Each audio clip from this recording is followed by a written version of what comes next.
Chair calls the Education Finance Committee to order for Tuesday, February 18th, 2025. A couple of quick things before I go to the roll call. Welcome Representative Sensenmeer. And I see you have a guest, so I hear the cuteness factor is way off the charts, so.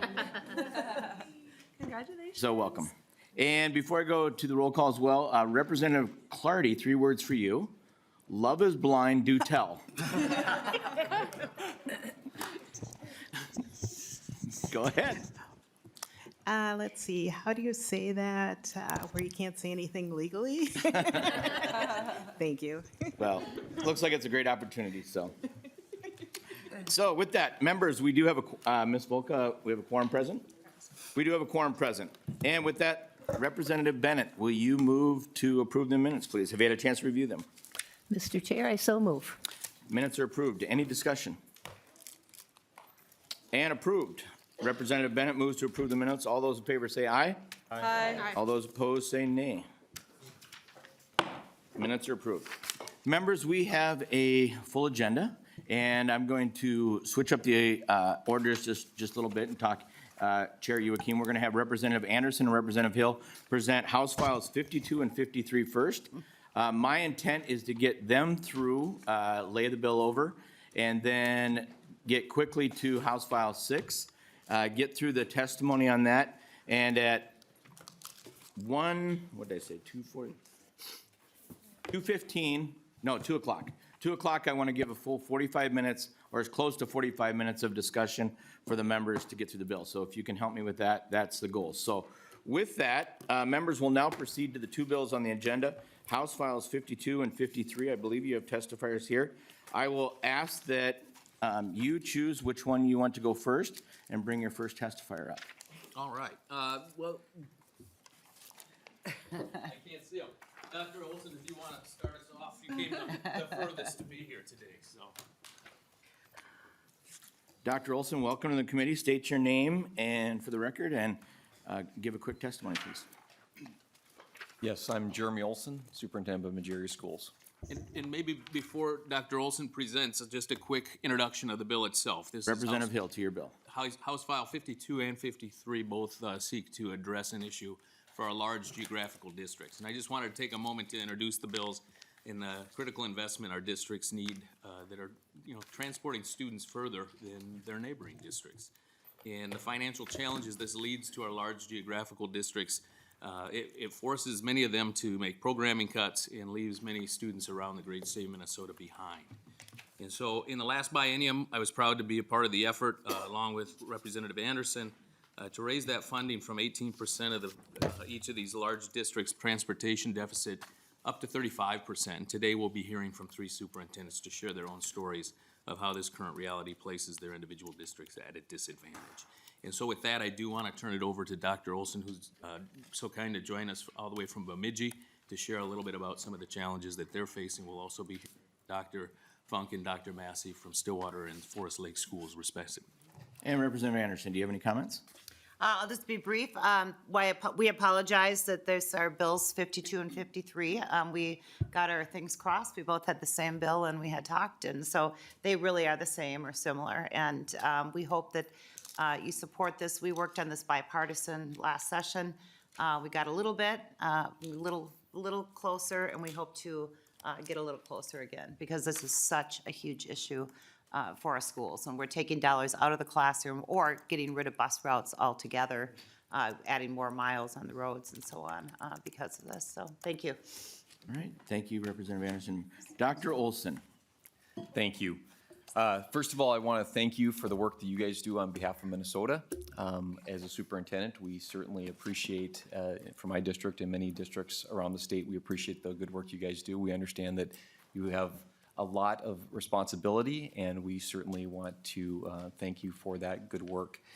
It was a long, cold drive from Bemidji, Minnesota this morning, so I want to emphasize that too, but it is certainly worth it to spend a little bit of time with you guys to talk through why this is such an important bill and why we're bringing this forward to you today. So first of all, thank you, Chair and members of the Education Finance Committee. My name's Jeremy Olson, and I'm the superintendent of Majority Schools.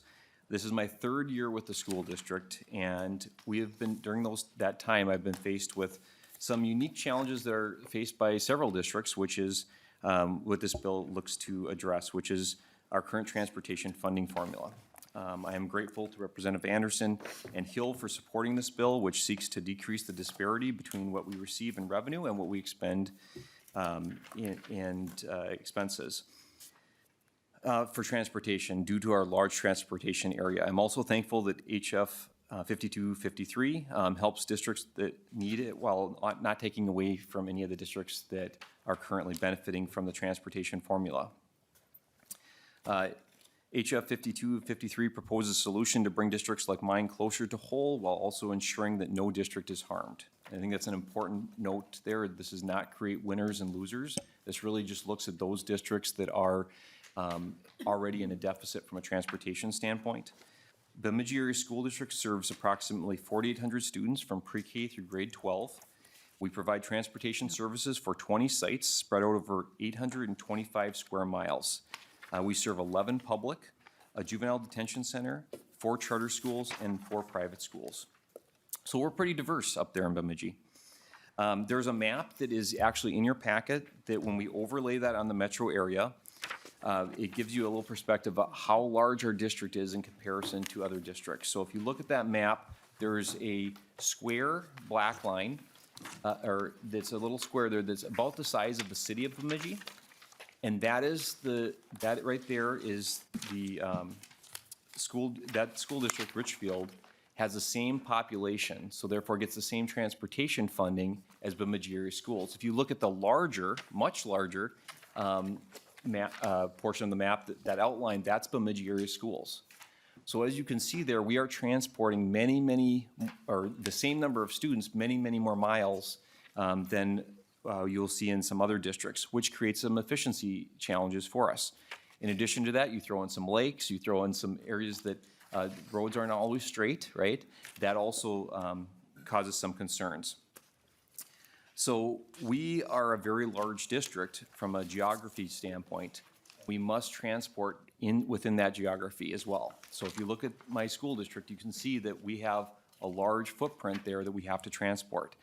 But we also have the same number of students as Richfield, or approximately. So if you look at that, we have to be a little bit more inefficient. Unless we were going to have kids on the bus for 3 hours, which we feel is unacceptable, to keep transportation rides manageable, we have to expend more dollars than comparison districts. And Mr. Olson, if you could wrap it up. Absolutely. So because we're such a large district, we do have to look at this transportation bill. Similar to Forest Lake and other schools, we are required to provide funding for all schools in our district, including charter and private schools, and we would ask that you provide support for this important funding so we can fulfill our mandate instead of taking it out of K-12 dollars, because any dollars that are transferred from our general fund, when they're transferred, those dollars come out of our K-12 budget. So thank you very much for your support. Thank you for your testimony, Dr. Olson.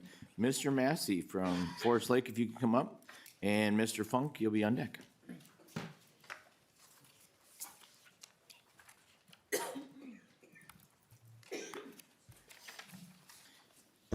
Mr. Massey, if you could state your name for the record and give us your testimony, please. Yes, Steve Massey, Superintendent for Forest Lake Area Schools. Mr. Chair and representatives, thank you for this opportunity this morning or this afternoon to testify on behalf of House File 52 and 53. Representatives Anderson and Hill, thank you for your leadership on this critical issue. Briefly, the issues related to school transportation funding inequities go all the way back to 1995, when the legislature changed transportation funding to a per pupil basis rather than a metric that covered the real cost incurred by school districts to transport their students. Transportation sparsity aid was added to help districts that were negatively impacted by this change. In the 2023 legislature, the sparsity formula was increased from 18.2% of the district's deficits to 35% of district transportation deficits. While we are grateful for this increase, it still leaves a deficit of 65%. Forest Lake Area Schools is a district just 25 miles north of St. Paul, Minneapolis. Our district covers approximately 220 square miles with an enrollment of just under 6,000 students. On an average day, our 55 bus routes cover a two-tiered system and as a total, drive over 5,500 miles each day. This is the distance between Key West and Anchorage every day. As I stated a moment ago, transportation is based on student enrollment, not the miles a district must drive to transport students. Consequently, districts with large geography and dispersed housing, like Forest Lake and many other similar districts, must offset their transportation costs from the general fund. Specifically, Forest Lake draws approximately $500,000 from the general fund every year to cover this transportation deficit. And over the last 15 years, that's $7.5 million we've drawn from the general fund. To offset this cost, we've reduced 8 bus routes in just the last 2 years, resulting in longer bus rides for students, and as a result, many more parents driving their kids because the bus rides now are over an hour, up to an hour and 20 minutes each way. We now have some students ride the bus, as I indicated, for 2 to 2.5 hours from morning route to the afternoon route. The issue is an issue of fairness. $500,000 is equivalent to 7 teachers or critical services we are not able to provide for our students. Thank you, Mr. Chair and members of the committee, for the opportunity to testify. And if you have any questions, we'd be happy at some point to take your questions. Thank you, Mr. Massey. Appreciate your testimony and your comments. Mr. Funk.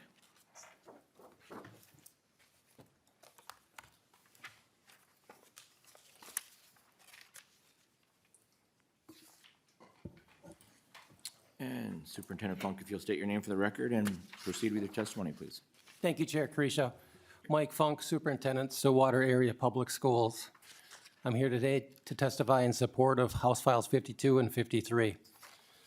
Stillwater Area Public Schools serves 18 communities across 153 square miles, making transportation a critical operational challenge.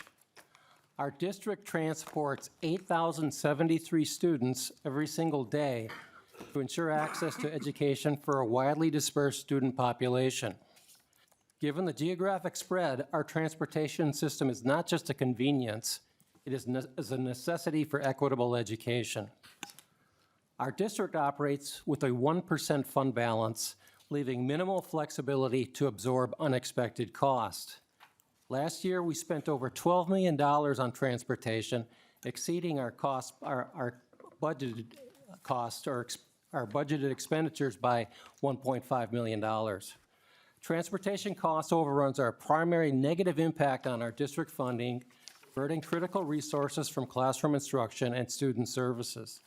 We also made a reduction of about 7 routes this past school year as well to try to maintain as much balance with our transportation expenses as we could. Unlike our urban school districts with dense student populations, sparsely populated districts face longer routes, higher fuel expenses, and greater wear and tear on buses. Fixed costs such as driver salaries, maintenance, and fuel do not scale proportionately with student population density, disproportionately straining rural school district budgets. We would like our state funding formula to take this into account in consideration with the proposal in this bill. We are asking that you consider this bill so that we can continue to provide efficient transportation in a effective manner that helps us balance our budget. Thank you. Thank you, Superintendent Funk, for your comments and your testimony. Appreciate it. And with that, members and testifiers, that concludes the testimony. Representative Chair Yu-Akim, do you have a couple comments before I go to the close? Yeah, actually, I have a question, Mr. Chair, for Mr. Strom or Mr. Strom? Solveig to go through this spreadsheet in our packets, just so people know how to read it, or so I know how to read it. Mr. Strom?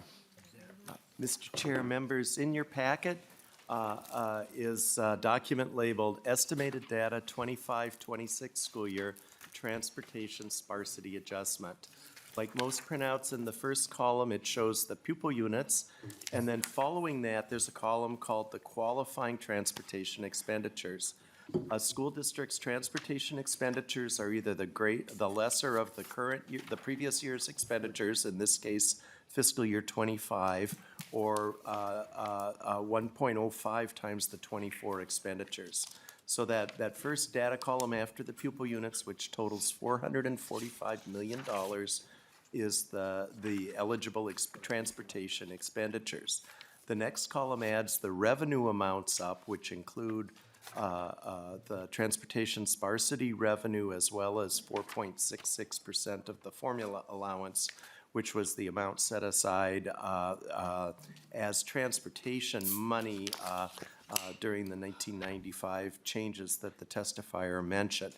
You can see that totals $393 million of qualifying revenue. And for those with the difference, you can see in the next column, $50 million of essentially unfunded transportation expenditures are spread amongst the various districts. The next category over shows the baseline transportation sparsity revenue, followed by the per pupil amount of that.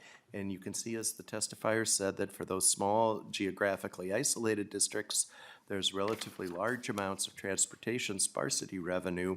But as the district has a transportation or a municipal center like Bemidji or otherwise has a student count that leads to a less sparse district, but still with the miles to cover, those amounts go down fairly substantially. You can see there in the last three columns then what the base amount of the transportation sparsity adjustment is. So out of that $99 million of total transportation sparsity revenue, currently 35% of the qualifying difference, or $17.5 million, is in that category that's currently funded as part of the transportation formula. Both Representative Anderson and Hill's bill propose to increase that amount to 70%, which is the second to last column, and you can see that doubles the amount so that there'd be a total of $35 million for that adjustment. And the last column then shows how much of an aid increase per individual district there is. And the districts on the spreadsheet are listed in ascending district number order. So for those that benefit from this change, you can see the relative dollar amount of that. As a reminder, District 31 is Bemidji, and districts 833 and 831 to 834 are the Washington County districts that were mentioned as well. Thank you, Mr. Strom. Chair Joachim? Mr. Chair, one last thing too. I know we talked about this when we did raise it from 17 to 35%, but that dense city that kind of throws off the formula wouldn't be fixed with this bill. Is that correct? Do we probably have to still look at that? Mr. Chair, Representative Joachim, I believe by increasing the amount of the qualifying difference, the amount of the unfunded transportation that's paid for is a way of fixing that. So the district's determining how much is it having to use of its other general fund money, and then paying a higher percent of that fixes the problem regardless of the way that the underlying formula works. It's a little like how a cross-subsidy formula works. Got it. Thank you, Mr. Strom. And thank you, Chair Joachim. And Representative Ray Rauer, I see you're on the list, but I am going to go to the closing, and then if you want to catch them afterwards, please do so I can get to House File 6. With that, Representative Anderson, Representative Hill, close to your bill, please. Go ahead. Thank you, Chair Krisha. Just wanted to point out that in 2019, the Finance Task Force looked at this issue, and their recommendation for the education committees at that time was to move this up to 70% of that deficit. And so that is what our legislation here is hoping to accomplish as we continue to work on this important issue. Thank you to our testifiers.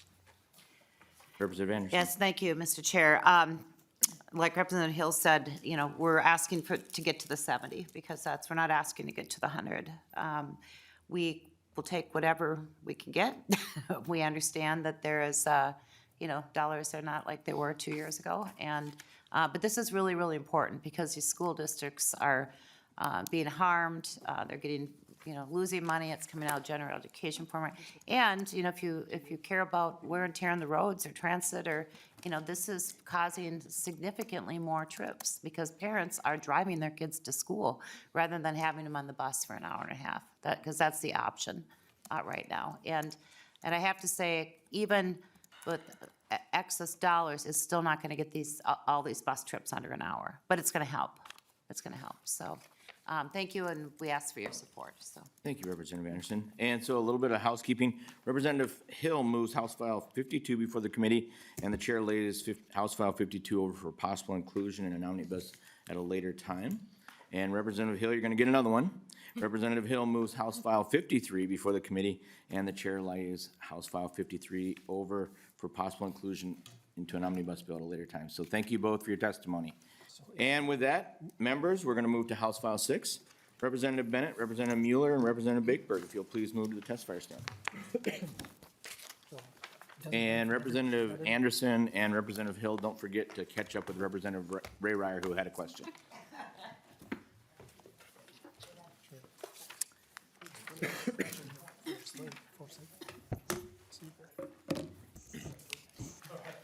Washington. Okay, thank you. Representative Bennett, would you like to move the House File 6 in front of the committee to be placed on the general register? I would, Mr. Chair, I move House File 6 as amended be placed on the general register. Can't quite do an amendment yet, but we'll do that now. Representative Bennett, I believe you have an author's amendment.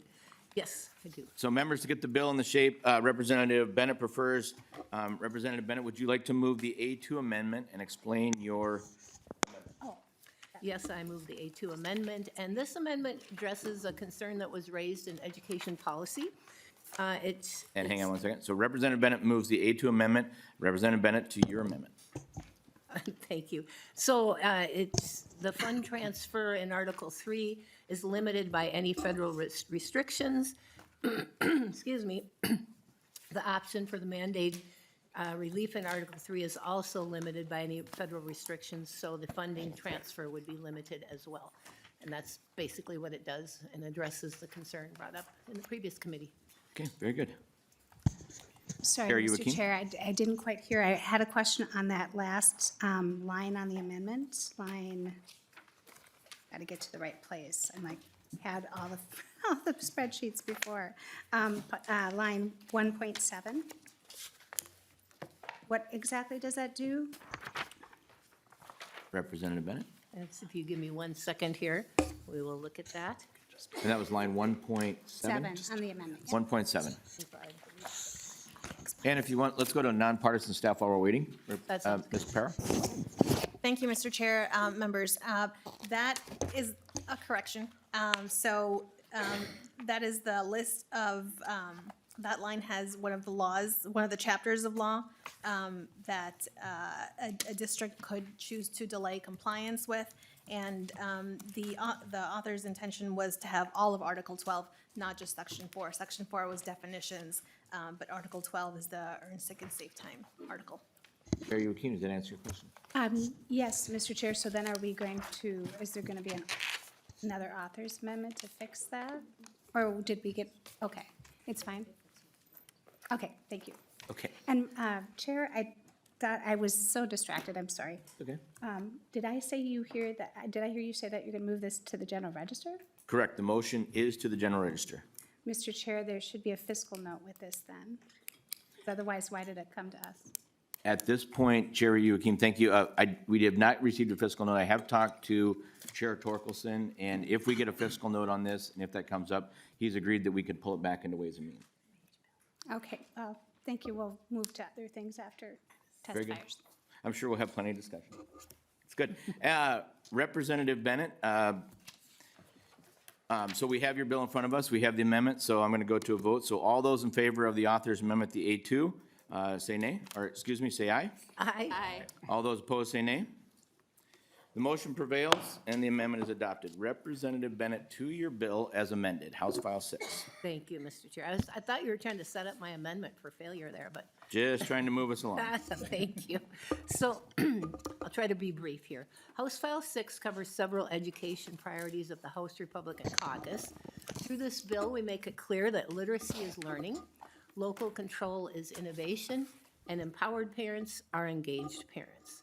So the bill is divided into 3 articles, which are presented together in this bill, but it's our intention to actually carry the components in this bill as separate bills, standalone bills in the future.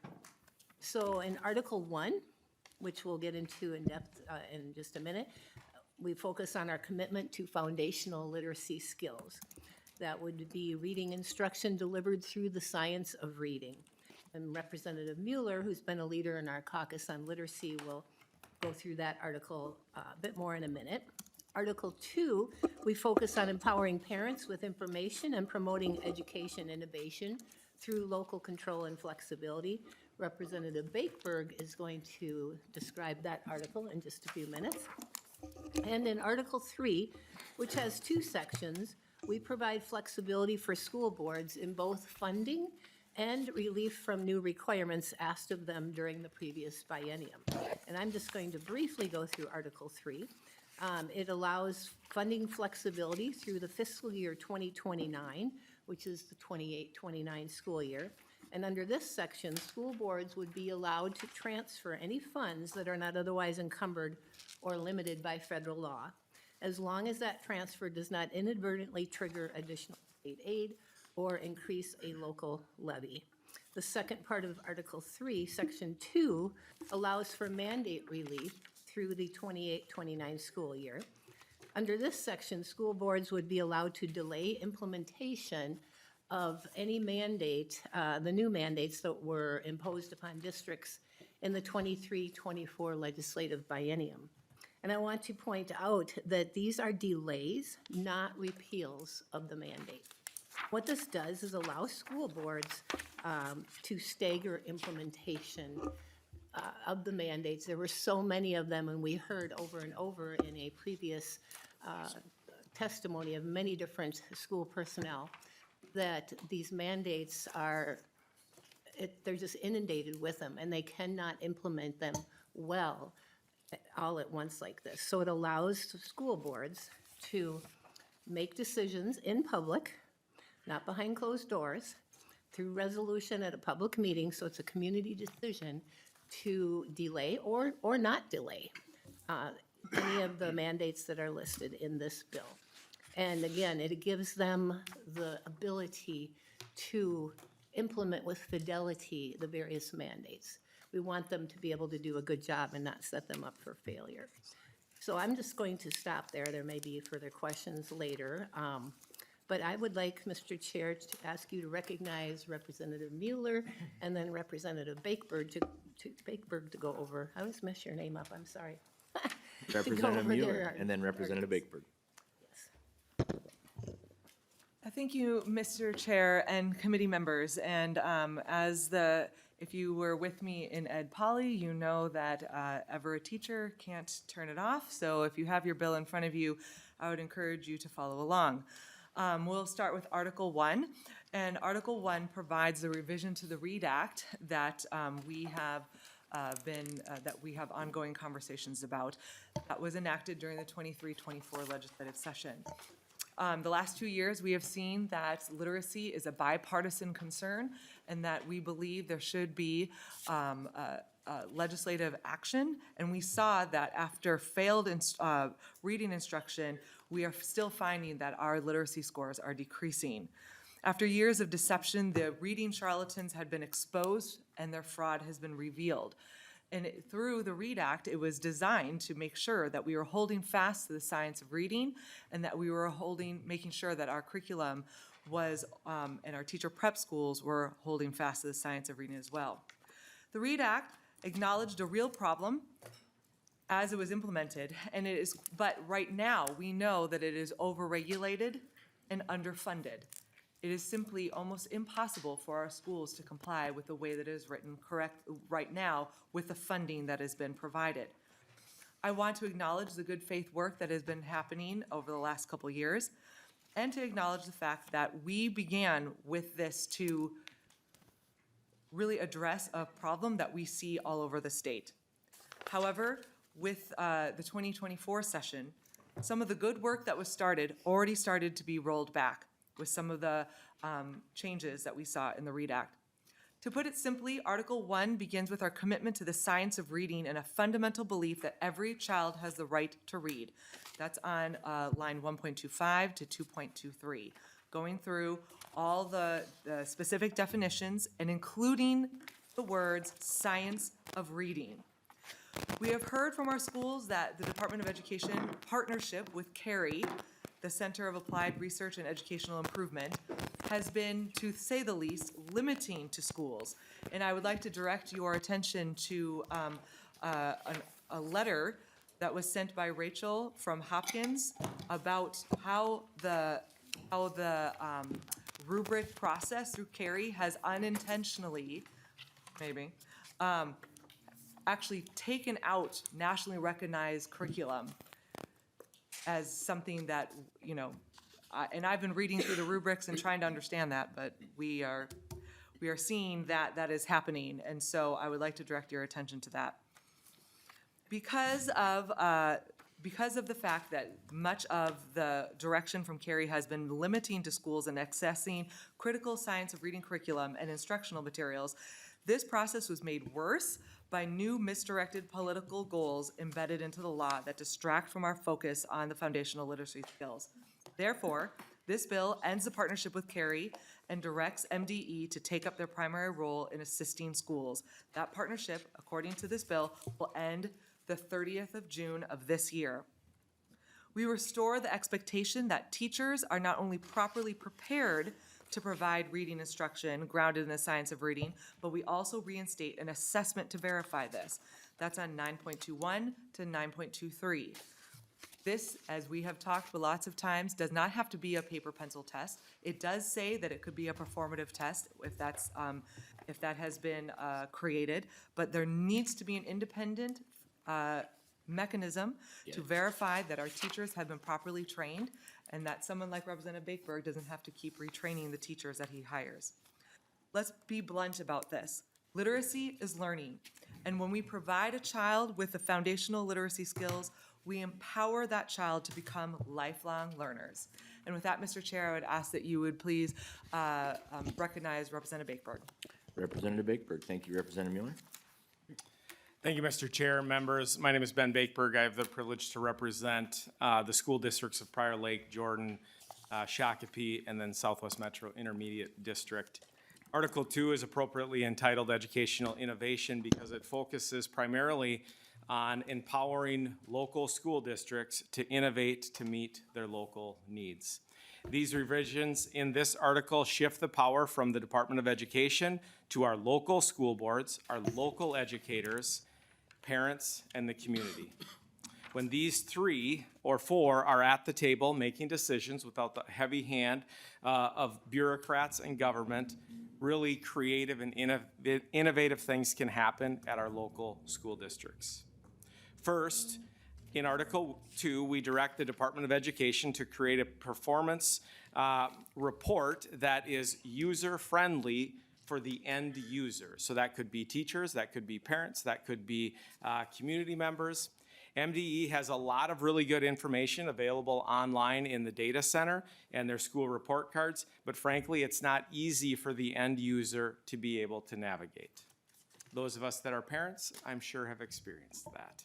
These reports are, this report, just to be clear, is not a report card. We're not grading schools. We want to empower stakeholders with the critical information they need to make their own determinations. Because empowered parents, empowered community members are engaged parents and engaged community members. Those of us that are educators know that one of the biggest frustrations is a lack of parent involvement. This is one way to support that.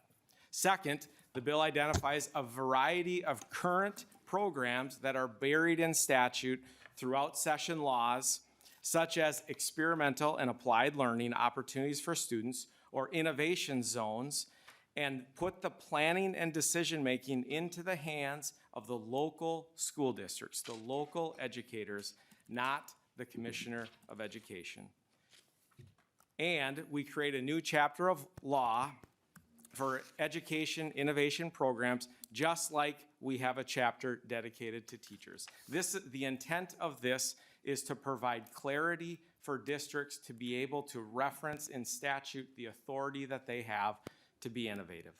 Third, we convert the current Equity, Diversity, and Inclusion Center within the Department of Education to be the Office of Achievement and Innovation with a very simple, clear mission: to assist districts and charter schools in researching and implementing practices focusing on promoting academic achievement in literacy, reading comprehension, math, numeracy, science, and career readiness. The mission comes with a key limitation that all opinions and guidance issued by the office are advisory and not binding to the local district. Fraud is rampant in Minnesota. We also create this Office of Achievement and Innovation will also serve as a clearinghouse for nonprofits. For far too long, members of these committees in the legislature have picked which nonprofits are funded and which are not, and we need to shift that authority to our local school districts. We need to shift the dynamic of power to our local schools to determine which nonprofits they choose to work with, while leveraging the MDE resources to conduct their due diligence to avoid shady nonprofits that have the goal of taking advantage of our school districts. Thank you, Mr. Chair. This is Article 2. Thank you, Representative Bakeberg. And Representative Bakeberg, Representative Mueller, I'm going to ask you to step aside. We bring our first two testifiers up, and testifiers Denise Dietrich and Kat Briggs, if you'll come up. And to each testifier, I apologize in advance, but we are tight. I will be holding you to 2 minutes for each one and cutting us off at the 2-minute mark. Ms. Dietrich, welcome. State your name and begin your testimony, please.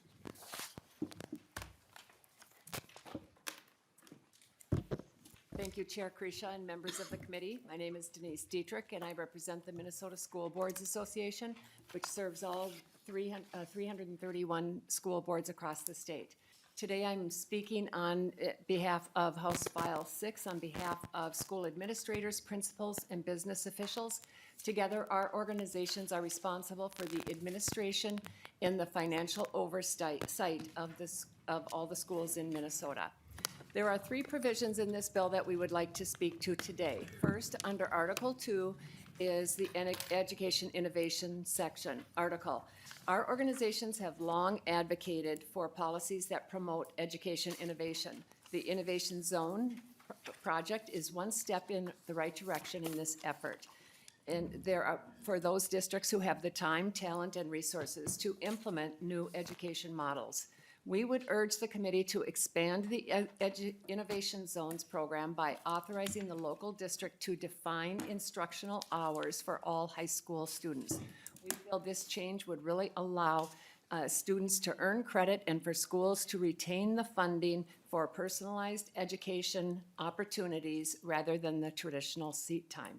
Secondly, under Article 3, titled Funding and Mandates Flexibility, this provision allows a school district to transfer funds between operating accounts under certain restrictions, a long-standing priority for our school districts.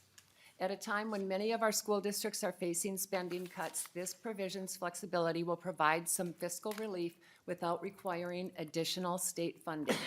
This flexibility recognizes that local school boards, superintendents are best positioned to work with their business managers to determine and allocate resources where they're needed most, such as addressing the mental health needs in schools, career and technical education, implementing the READ Act, covering the costs of And time. transportation. I'm sorry. And Thank thank you. you. Ms. Briggs. Good afternoon, Mr. Chair and members. My name is Kat Briggs, and I'm a school bus driver for Independent School District 196. I'm here specifically to address Article 3, which I believe has some financial concerns for all, including myself. I have had, because of unemployment, the basic same economic security as my boys who work construction, pouring concrete and can't work in the winter. Driving a school bus is not an easy job. We're basically driving a one-room schoolhouse with 2 classrooms on board. 77 capacity limit on a big bus. It's extra tough in the summer, not just because there's no air conditioning, but during summer school, I work 2 hours in the morning and 2 more in the afternoon, 4 days a week. That's only 16 hours of work, and of course, there's no work in the weeks when there is no school. Because of unemployment insurance, the weeks when there was school, I got partial unemployment benefits along with my wages. The weeks when there were no routes, I got my full benefit, which is approximately half of my weekly school year income. Growing up, I had the same bus driver from elementary school through my senior year in high school. Peggy Bus 39, you should know her by now. She knew my name, my schedule, where I lived. She took me not only to and from school, but to every athletic event I participated in and field trip.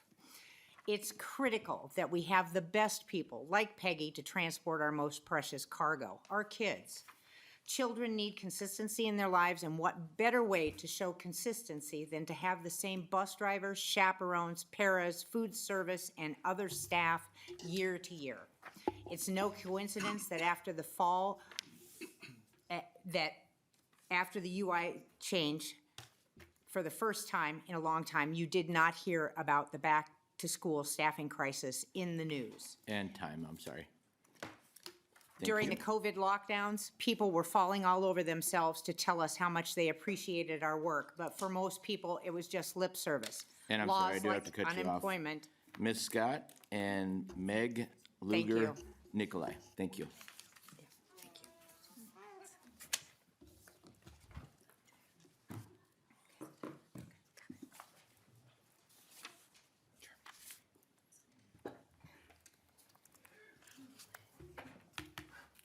Ms. Scott, if you'll state your name for the record, and please proceed. First, good afternoon. My name is Kristen Scott, and I'm a special education paraprofessional in the Elk River School District. In 2023, the legislature provided historic funding in some very specific areas like paid family medical leave for all employees, earned sick and save time, training for paraprofessionals, and unemployment insurance for hourly school workers. The changes suggested in HF6 would upend these programs that make our schools better and provide stability for workers like me. We are paraprofessionals. We ride on buses and work as crossing guards to make sure your children arrive safely at school. We supervise study halls, lunchrooms, playgrounds, and media centers. We go to classes. We sit with students who need extra help so a teacher can concentrate on teaching a class. We read tests aloud, reteach lessons, hold hands, push wheelchairs, fix zippers, tie shoes, change briefs, change feeding tubes, document behaviors, track assignments and test scores, schedule IEP meetings, fill out third-party billing forms. We work with students from preschool age to 22 years old. We feed students lunches while scrambling to find time to eat our own lunches and take our own bathroom breaks. We do English and algebra and chemistry and biology and history and all the other classes for all the grade levels. We wash hands and wipe noses. We know what to do in case of a seizure. We walk with the slowest and keep up with the fastest. We're kicked, punched, pinched, bitten, sworn at, and called names. We build trust. We mediate, we comfort. We're trained in CPI, first aid, CPR, suicide prevention, and ALICE. We must be highly qualified with a college degree or skills testing by our districts. We scramble every day to cover everything because we're almost always shorthanded. And when one of us gets sick, we rarely get a sub. And every day we come back and do it all again because your children are important to us. They are why we do what we do. I received my first paycheck of the school year on October 5th after working for an entire month. My last full paycheck from the previous school year was on June 20th. Unemployment helps me bridge the gap in the summer so that I can come back in the fall and do the important job of helping your children thrive. And time. HF6 would allow districts to move these dedicated Meg funds Luger with no Nikolai, oversight. please. If you want great outcomes for your kids, I'm sorry. you need to Meg ensure Luger support for Nikolai, the people who are you're up. teaching them, feeding them, and caring for them every day. Thank you. And William Schwant, you'll be up next. Good afternoon, Mr. Chair, and thank you for the opportunity to testify. My name is Meg Luger-Nicolai, and I am an attorney for Education Minnesota, where we represent 85,000 school professionals. We oppose House File 6, which permits districts to use dedicated revenue approved by this legislature in a game of what seems like three-card Monte with no apparent accountability to the legislature, the state, or to residents of their own districts. This is revenue that's already been part of a budgeting process that was supposed to have been made transparent to residents in truth and taxation hearings, for example, which will probably have to be called something else if the legislature intends to enable districts to allocate funds without any oversight. This year alone, we've observed numerous instances of districts refusing to release allocated funds for teachers' compensation and stipends, notwithstanding the fact that my organization and MSBA created what were essentially turnkey memoranda to facilitate compliance with that law. Unfortunately, this demonstrates that even with MSBA's guidance and plain instructions, some districts can't responsibly administer allocated funds. It is especially troubling that notwithstanding the voter information that is required on ballots and provided to voters regarding proposed operating levies, this bill would enable districts to move operating funds, for example, to construction budgets or administrative pay increases. It interacts with Minnesota Statute 205A.07, which requires the posting of an accurate sample ballot, including the purposes of a revenue increase. The Elections Committee of this body should determine whether it's possible to comply with state election procedures or permit a future school board to pull the rug out from under voters. The only limitation in the bill right now is that transfer should not increase property taxes. Finally, this bill is ill-timed when a number of charter schools have demonstrated terrible financial controls and vulnerability to charlatans, and school districts are resisting full implementation of the READ Act and resisting implementation of unemployment insurance for their seasonal staff, some of their lowest paid employees. This rewards their recalcitrance, and compliant districts already know how to budget appropriately. This bill should land in other committees. It shouldn't go to the floor without additional review. And fast-tracking it And is a time. sign that some folks are afraid of sunlight. Thank you for your testimony. And William Schwant and Laura Carpenter. And to the testifiers, I know it feels like a little competition with the time. I'm trying to make sure the members have a chance to really vet their conversation and support your comments. So that's the end goal. William Schwant? Okay. Laura Carpenter and Natasha Doctor. You could? Ms. Carpenter, if you could state your name for the record and begin your testimony, please.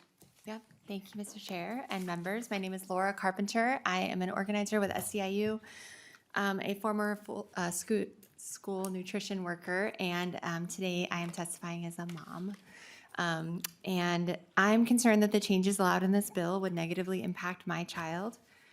For most of my kids' education, they had to say goodbye to the para that they had grown close to and formed a deep bond with when the para left for the summer job and wouldn't be coming back. I got used to lots of tears at the end of every school year. Because of unemployment insurance, the summer of 2023 was the first time in my kids' education that they didn't have to say goodbye to their para at the end of the school year. And they made tons of progress over the 2 years where they had the same para 2 years in a row for the first time. These are important jobs and they make a huge difference in kids' lives. And it takes really special people to do them. How do you individualize education to a student's needs if you don't know my kid? My kid's IEP is long, and because of the staffing crisis, paras are working with many kids who have very complicated support needs. Before the legislature passed paid training for paras, it took months for new paras to get in the groove. Para educators work bell to bell, and before the law changed, their first day was also the student's first day. There was not time to learn all the different supports, and the 6 hours in current law just isn't even enough.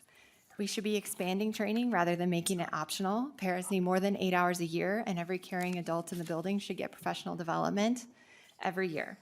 I was a nutrition worker who wanted to do my best, but we were just never trained on any of the kid-focused stuff, like supporting a kid, and yet we were still interacting with dysregulated kids sometimes in the cafeteria, in the hallway.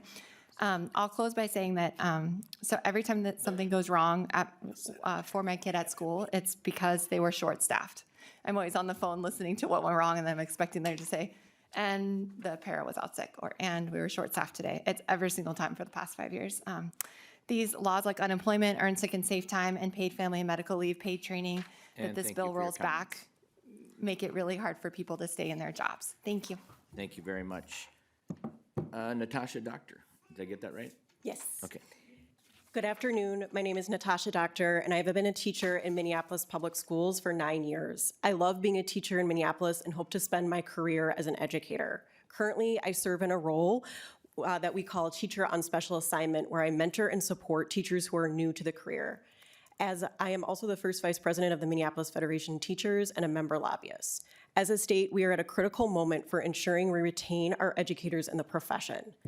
The 2023 legislature provided historic funding in some very specific areas like paid family medical leave for all employees, earned sick and safe time, specific funding to go towards training for paraprofessionals, and to fund more student support personnel in our schools like nurses, psychologists, and counselors, unemployment insurance for hourly school workers. All of these things support us as a profession with the retention of high-quality educators, something we desperately need. I see firsthand every day how these supports have made it so our new educators can see a long-term career for themselves in the profession. Unfortunately, the changes in House File 6 would upend these programs that seek to make our school communities better for students and provide stability for workers. House File 6 would also give districts the authority to have more discretion about how they spend their funds with no oversight from the legislature. The state should be demanding more transparency from school districts and charter school budgets, not less. I know all too well at times when it comes for negotiations, a district often claims to be running a deficit and then shows a different financial picture after bargaining concludes. To close, we need the education profession to be retaining our educators. House File 6 would roll back some of the important progress we have made in retention, which would deeply harm our school communities and students. Thank you. Thank you for your testimony. Teresa Gringener, make sure I get that right, and Matt Dickenhausen. If I mispronounce those, please let me know.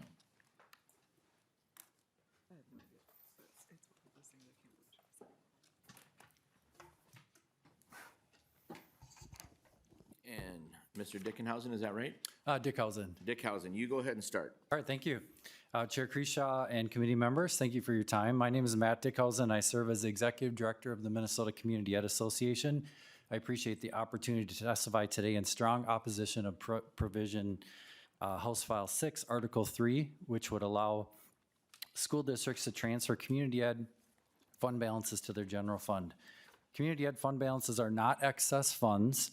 They are carefully managed resources dedicated to specific purposes that benefit students, families, and communities.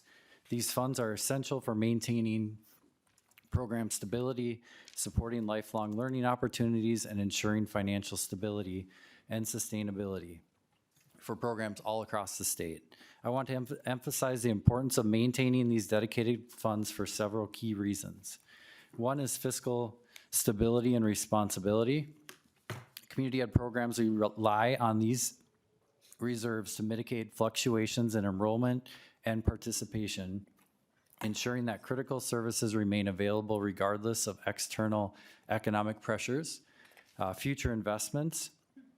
These funds support long-term planning such as capital projects, facility and equipment improvements, and expanded programming that meet the evolving needs of our communities. Also, emergency preparedness.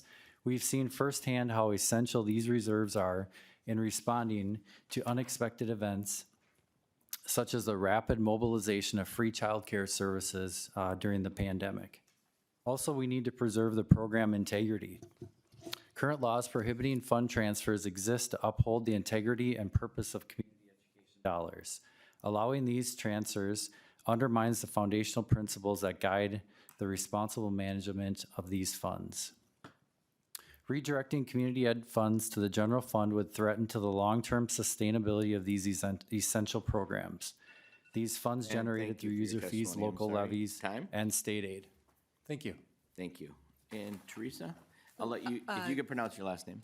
So Teresa Greniger, unfortunately, is not able to be here in person. I'm hoping I can read a letter on her behalf.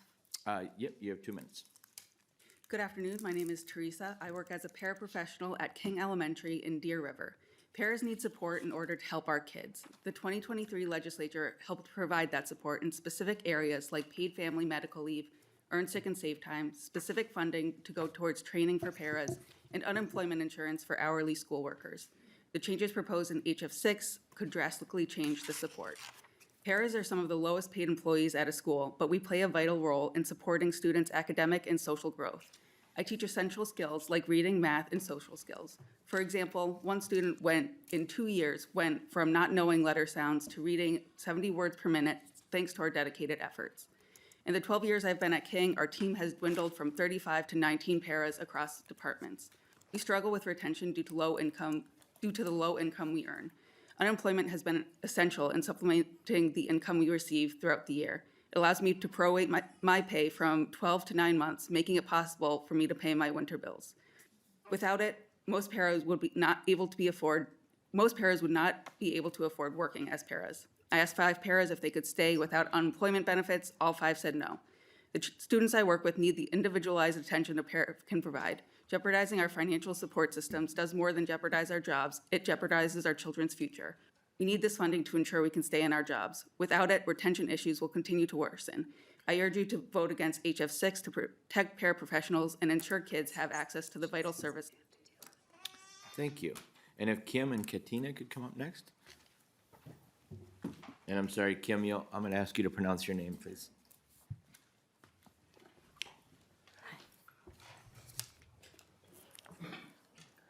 Ms. Taylor, if you'd like to begin, state your name for the record.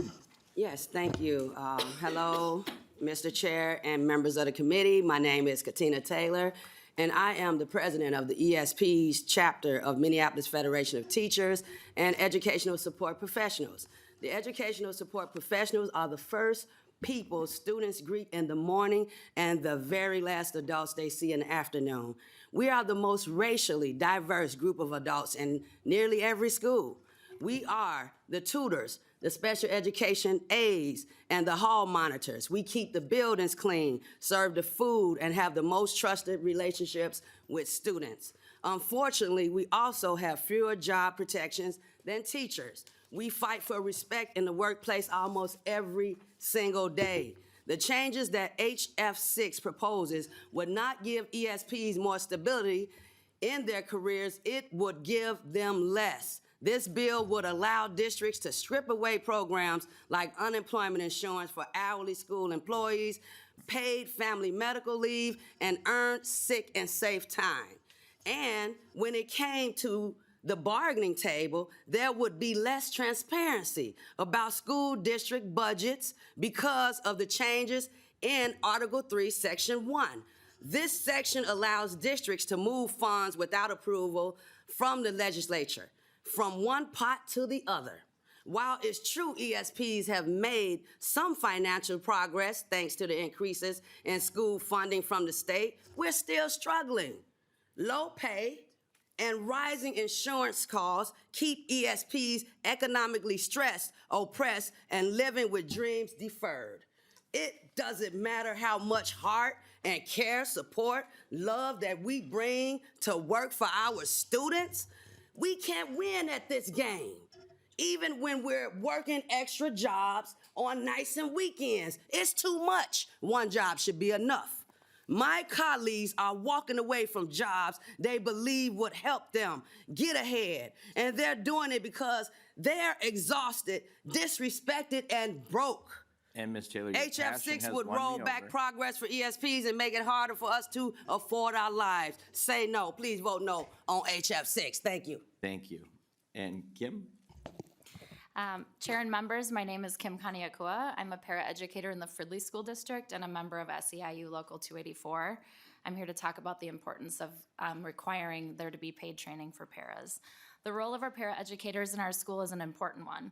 Our paras work in a large variety of roles with some of our most vulnerable students in our schools.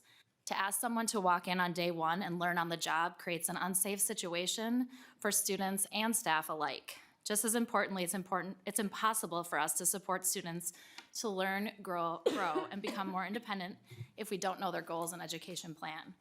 Requiring paid training has meant that our paras can start with students with a general knowledge of what they need to do to perform in their role. They have time to read IEPs and talk with their supervising teacher about how to support students' goals to help work towards independence. They can find out who to talk to when they have questions, because let's face it, there will be a lot of questions. Our jobs are really hard. They change and we are required to adapt a lot with those changes. Even with a required training, it's not enough. I've been doing this job for 22 years and I'm still learning every day.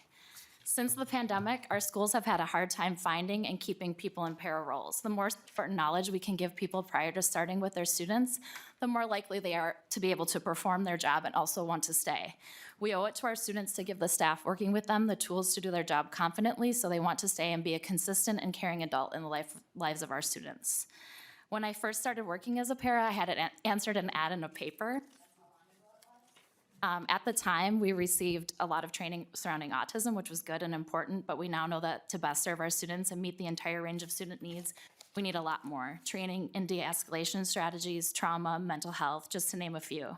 Instead of talking about making paid training optional for districts, we should be talking about how to give more training. Our students deserve that. I was a stay-at-home mom when I started as a para. I fell in love and I stayed. I want others in my role to have the tools they need to want to stay too. Taking away a required paid training prior to day one with students will significantly impact how confident paras are in their role. Confident, skilled paras are essential to our schools. It's what our students deserve. Thank you for your time. Thank you, right on time. And thank you for your testimony. Akila Robertson and Tiffany Dietrich, we have one addition.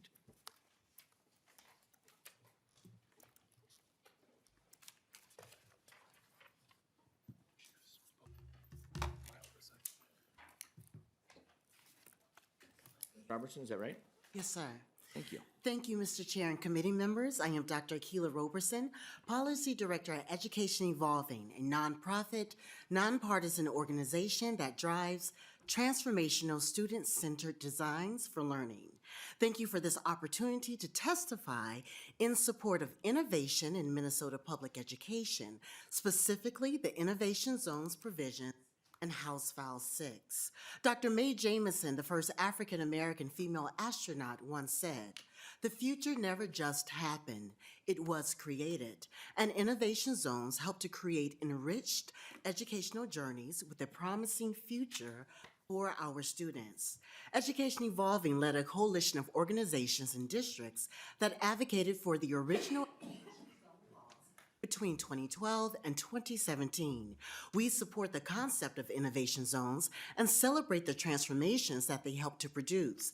There were 6 zones created under Minnesota's 2017 law and 4 under the 2012 law. One example of an innovation zone is Tri-District Community Education, a partnership between the school districts of South St. Paul, Emerald Grove Heights, and West St. Paul, Mendota Heights, Eagan. This collaboration created and supported opportunities for students that included the Center for Advanced Professional Studies program, a collaboration with businesses and community partners that enhance and deepen the authenticity of the learning experiences to stimulate and hone career interest. In closing, this provision allows district leaders to collaborate at a time when problem solving together is critical. Thank you for your time. And thank you, Dr. Robertson, and I appreciate the pronunciation.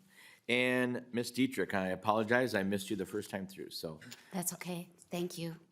Good afternoon, Chair Creasha and committee members. My name is Tiffany Dietrich, and I am a proud public educator of 29 years. I'm here today to speak in opposition to the authority proposed by Article 3 of 6. In 2023, the legislature strengthened schools by funding paraprofessional training and increasing student support personnel like nurses, psychologists, and counselors. They made historic investments in Minnesota's workers by establishing paid family leave and earned sick and safe time. These investments are life-changing for educators like my colleague Cassie, who gave me permission to share her story. Cassie's son Jackson was born in 2020, just as her husband started a new career in law enforcement. With no accrued leave or parental leave, he returned to work just 3 days after her emergency C-section, leaving Cassie to care for her newborn and recover alone. After a miscarriage, Cassie had to ration her limited leave. When her second son, Riggins, was born prematurely in 2021, she exhausted her sick time. When his weight and nutrition became a concern, Cassie faced an impossible choice: take unpaid leave for critical follow-up care or afford basic necessities for her family. Should implementation of paid family leave be delayed, other families may face this same impossible choice in the future. Minnesotans like Cassie need the legislature to keep fixing a broken system, not make it worse. Every day, students and the educators I serve as president of White Bear Lake Area Educators feel the effects of Minnesota's growing teacher shortage. HF 6 would only worsen that crisis by allowing districts to delay paid family leave and transfer funds without oversight, reducing transparency and accountability, which harms students, parents, and educators. For these reasons and more, I urge you to vote no on HF 6. And thank you Thank for your you. testimony. And with that, Mr. Uni. And thank you to all the testifiers. Mr. Uni, I'm going to call you up. And we did have one person who was not here, so you can have 4 minutes today. 350. 350 if you roll your eyes again. I've had kids, and so do Mr. you. Chair, it was eyebrows raised, not. Well, Mr. Uni, welcome to the committee. Mr. Chair, committee members, for the record, my name is Adosh Uni. I'm the Director of Government Relations for Minnesota Department of Education, and I appreciate the opportunity here to provide some comments on HF 6. Many of you who are in education policy may have heard some of these themes, but I think it's very. First, I want to be clear, MDE always remains open to partnering on improvements to our education system, but I do want to highlight some concerns we have with the proposals in HF 6. And first, I want to say we have serious concerns about the fund transfer and relief from mandates proposal in Article 3. Allowing all of our local education agencies to individually choose which laws to follow and not follow could create a confusing patchwork of different expectations from school to school and district to district. We risk losing a lot of oversight and accountability for the use of state funds and consistent expectations around the education we provide Minnesota students. For example, what would this mean for students and families for areas like the consistent provision of school meals, literacy, charter school oversight and finance accountability reforms, non-exclusionary discipline, compensatory revenue uses, English learner services, advances for American Indian students, and compliance with the authority of our Office of Inspector General Investigations on AIDS and grants, as well as MDE oversight and monitoring. MDE would find it extremely difficult to offer guidance on the infinite possibilities of fund transfer, not follow particular state laws and rules. This would result in significant confusion and result in compliance issues, as well as possible liability for our LEAs, local education agencies, making these decisions. How impactful and meaningful would the other proposals in the bill related to the READ Act and the performance reporting system be when LEAs have a vastly different set of expectations? This may set a troubling precedent. Second, I want to make clear our deep concern with eliminating funding for our EDI Center. This funds the work of dedicated professionals focused on a number of areas critical to our students, including supporting comprehensive mental health, school safety, achievement and integration, school nurses, discipline, restorative practices, physical health, social emotional learning, and bullying prevention. The EDI Center also administers and manages many grants that school leaders who have already the lack of funding rely on to offset the costs that support student achievement and safety. To effectively execute these grants, our LEA grantees need someone with expertise they cannot contact for assistance and guidance. Eliminating the funding for these hardworking staff will ultimately have a dramatic impact on our students, staff, and families statewide that they tirelessly support on a daily basis. On the READ Act, we do want to partner with the committee to make sure the bill's language aligns with what districts are implementing. And we have some concerns about a capacity at MDE should the carry partnership be terminated to complete the tasks and provide ongoing support. This could require up to 4 FTE to cover this work. Regarding the language around the Office of Achievement and Innovation, much of what is in the bill is already work being done every day by our dedicated Compass team. I would ask the committee to be mindful of the impact that reorganization requirements of the agency would have on the services and support MDE provides direct to the field. Nearly all of the elements of the new performance report are already on the Minnesota report card as required by statute. And we have extensive responsibilities to report set out by the federal Every Student Succeeds Act. We welcome continued conversations in this space about what we can provide. But I want to note that a new reporting system, especially one that would be put up by July 1st of 2026, would carry a cost, especially if it's on a timeline of 1 year. We do look forward to working with the committee on workable solutions for Minnesota students, educators, families, and appreciate the opportunity to provide comments on HF6. And thank you, Mr. Uni. And just so everyone knows, I do have a tremendous amount of respect. Please stay close by because I'm sure you might be called up again. And thank you very much. And I very much appreciate the sentiment and the truthfulness of wanting to work with the community members. So we look forward to that. Representative Mueller and Representative Bakebird, if you would come back. And the first person I have on the list is Representative Sensamira, and I actually. Mr. Chair, actually, could I ask a question first? Oh, sure. Chair Youakim. Thank you. So I was a little caught by the surprise at the beginning that we're moving this to the floor. It actually has quite a few fiscal impacts from even just the basic IT work for the report card. Let's see, there was in Article 1, there was the requiring PALSB to do work, fund transfers, and you heard from Mr. Uni having MDE try to track all 331 school districts and what they're doing, where the money's going. Definitely has fiscal notes. I don't understand why you're not parking it in Ways and Means. That would make more sense, especially if it's going to back there when it has a fiscal note. If this is going to be a vehicle bill, because hopefully we hear each of these three sections separately, which you and I have talked about, then just say it's a vehicle bill, but it still should sit in Ways and Means because it needs a fiscal note. So I'm a little disappointed in that. What I would like to do is, I know it's been different in every committee about whether or not the non-voting member can make a motion. I know I can't vote on a bill, but I would ask you if I could make motions, otherwise assign people to make those motions that we'd like to make right now.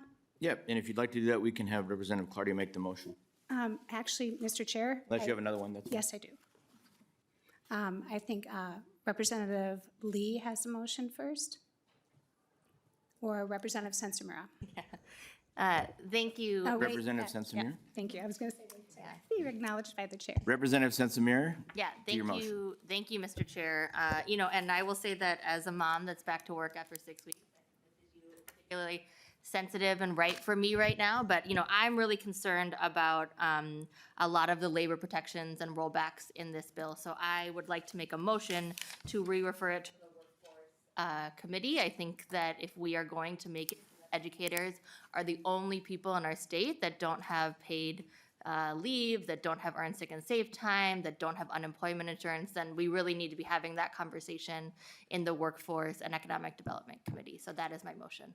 And so Representative Sensamira, you'd like to amend the motion to re-refer House File 6 as amended to the Committee on Workforce, Labor and Economic Development, is that correct? Yes, Mr. Chair, and I would like to ask for a roll call for that too. And Representative Sensamira requests a roll call. And members, House File 2 and House File 3028, which were the predecessors in the last session, did not come through this committee. And so by bringing them through here, we're just paying respects to those mandates, even though they affect the schools. And so I would be opposed to that. And with that, the clerk will take the roll. Representative Lee, would you like to speak? Yeah, I was just going to say, I believe this is a debatable motion, so I don't know if the author had anything to say or if any other on this. Would you like to, Representative Lee? Yeah, please. I think the one thing that I would just note for folks is, particularly in elementary school, we have a workforce that is predominantly women, but I'd like to note that when administrators get to negotiate their contracts, they get to negotiate in paid leave and all of these other benefits. And so I just want to highlight the disparity between what we're doing to our workforce, which is predominantly women who have kids, right? And in our country has okay, I think I have the mic back. We have an aging population now, and also we have a retention problem, right, in our workforce. And so I just want to note that, and this is why having this discussion in the Workforce and Labor Committee is so important to us. Very good.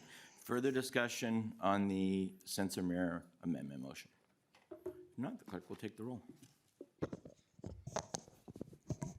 Chair Carisha? No. Bakeberg? No. Altendorf? No. Bonner? Yes. Bennett? No. Collardi? Yes. DePel? No. Engen? No. Green? Yes. Hill? Yes.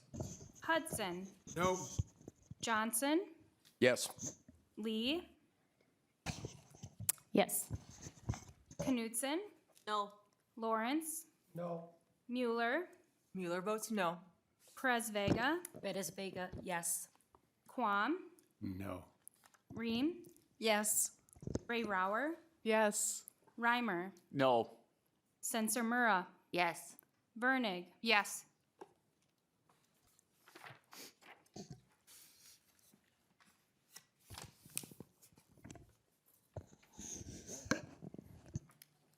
And with 12 nays and 11 ayes, the motion does not prevail, and the current motion remains in place for House File 6.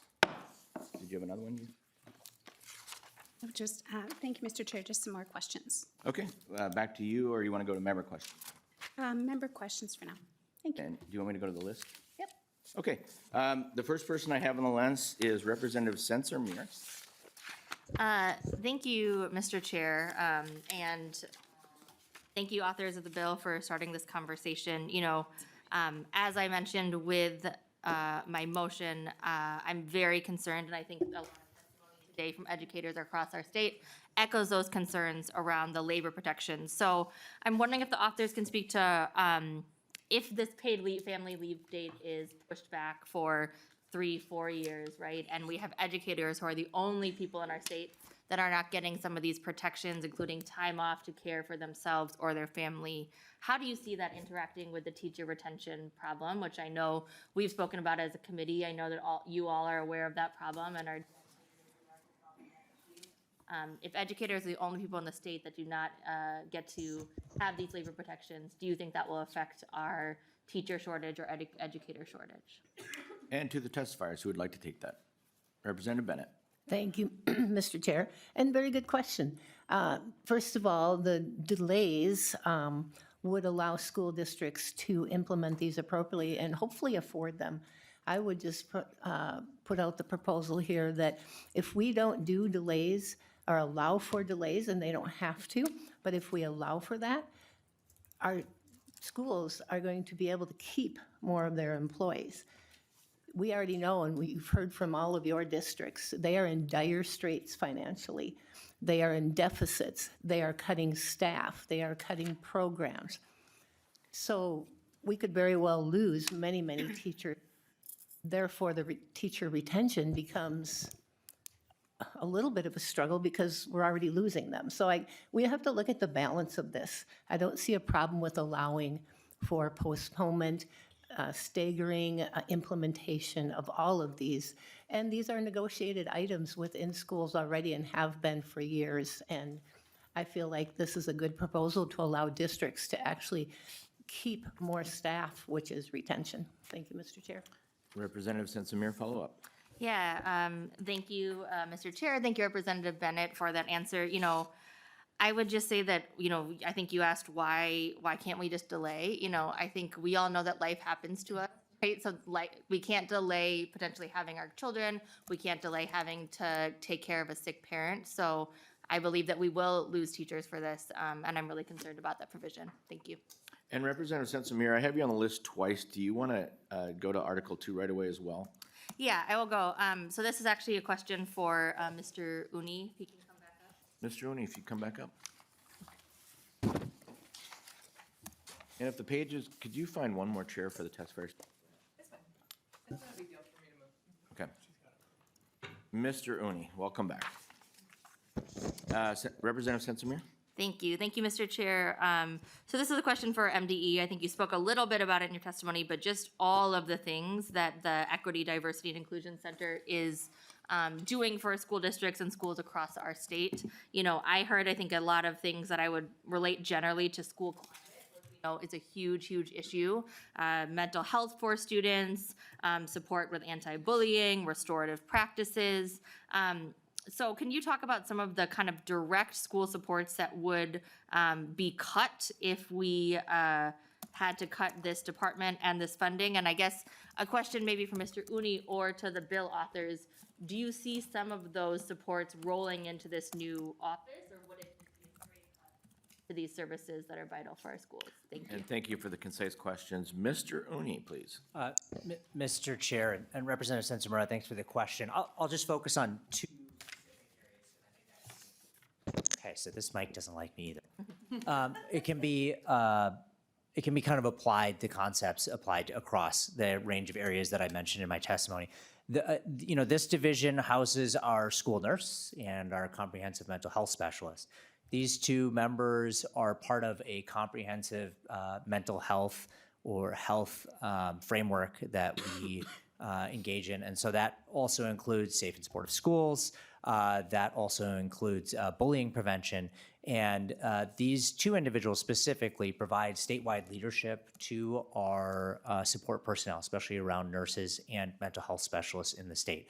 And so they provide seminars around the state. They help develop the guidance that our locals rely on, our professionals rely on a daily basis. This provides up-to-date national research, as well as help understand even of our students and how to weave programs together.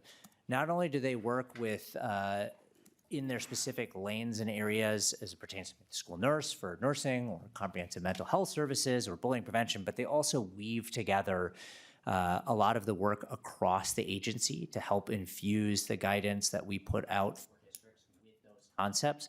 We know that mental health and student well-being undergirds just a well-rounded education and students' access to a well-rounded education. When our students are cared for, they perform better, and we believe that unsiloed work across the agency is critical to.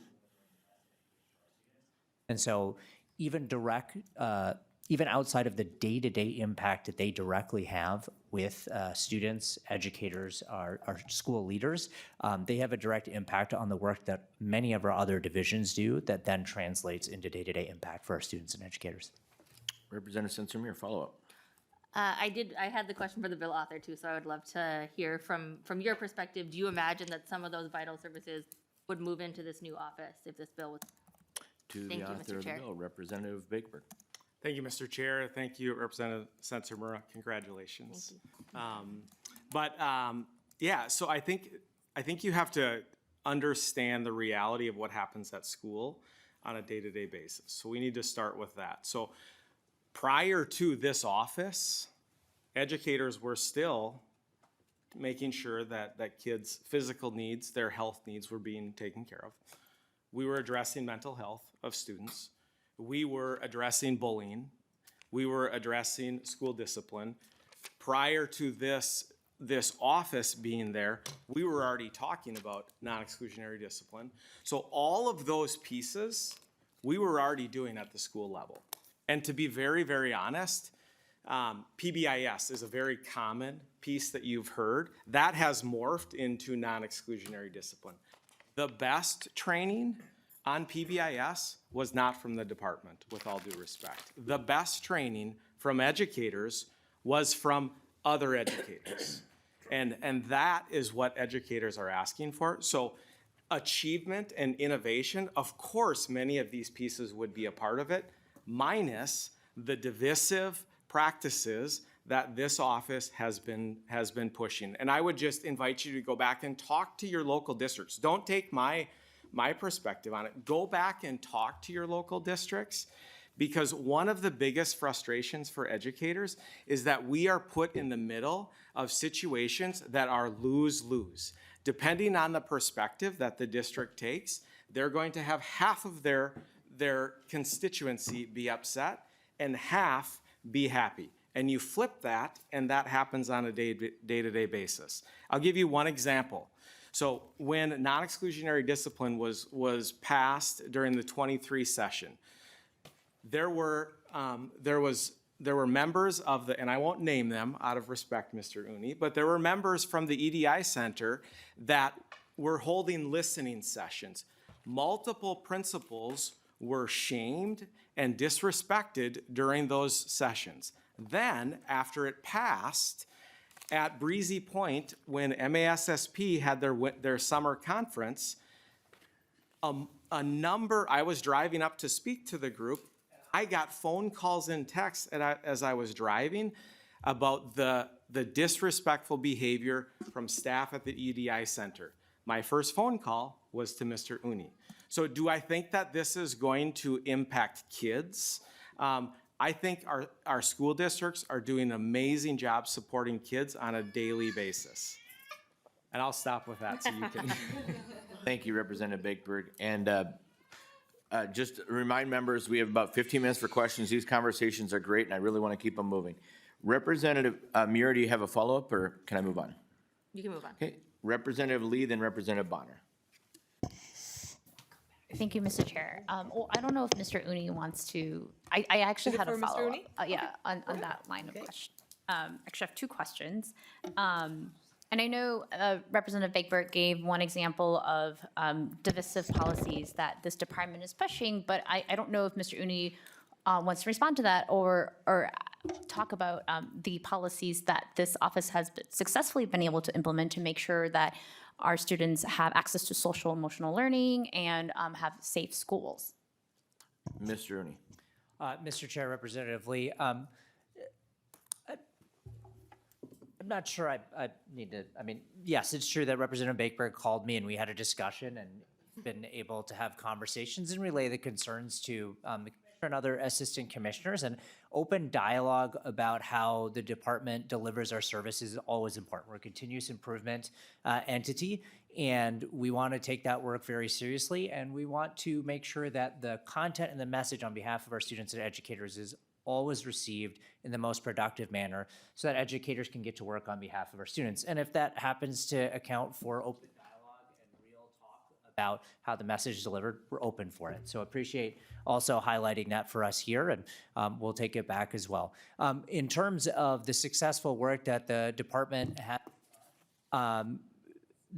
across a range of the items that I've talked about in terms of updating our student code of conduct, providing an update for our safe and supportive schools, resources for schools in general to implement our bullying prevention laws, bringing on board our school nurse, our comprehensive mental health specialist, as well as creating, and I mentioned this earlier, but I can't, and I'm happy to provide some backup information. I think maybe in the last session or the session before, we provided a presentation on our comprehensive mental health framework that we started putting together about 3 years ago, really launched 2 years ago. And I'm happy to go back and get an update on kind of what the implementation indicators are for that in terms of success of the number of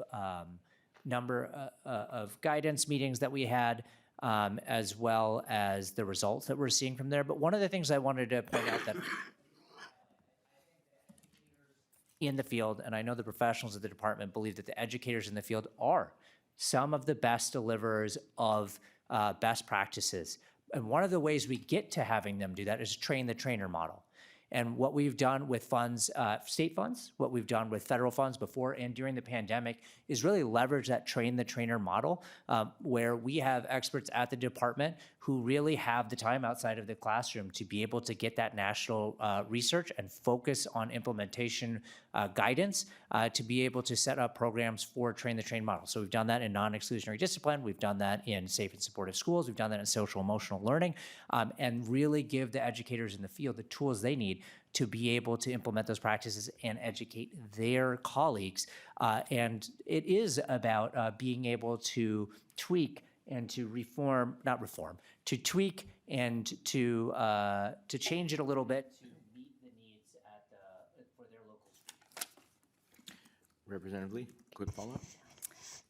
Thank you, Chair. No, I would just say, Rep. Bakeberg is absolutely right that teachers have been dealing with mental health of students for a very long time.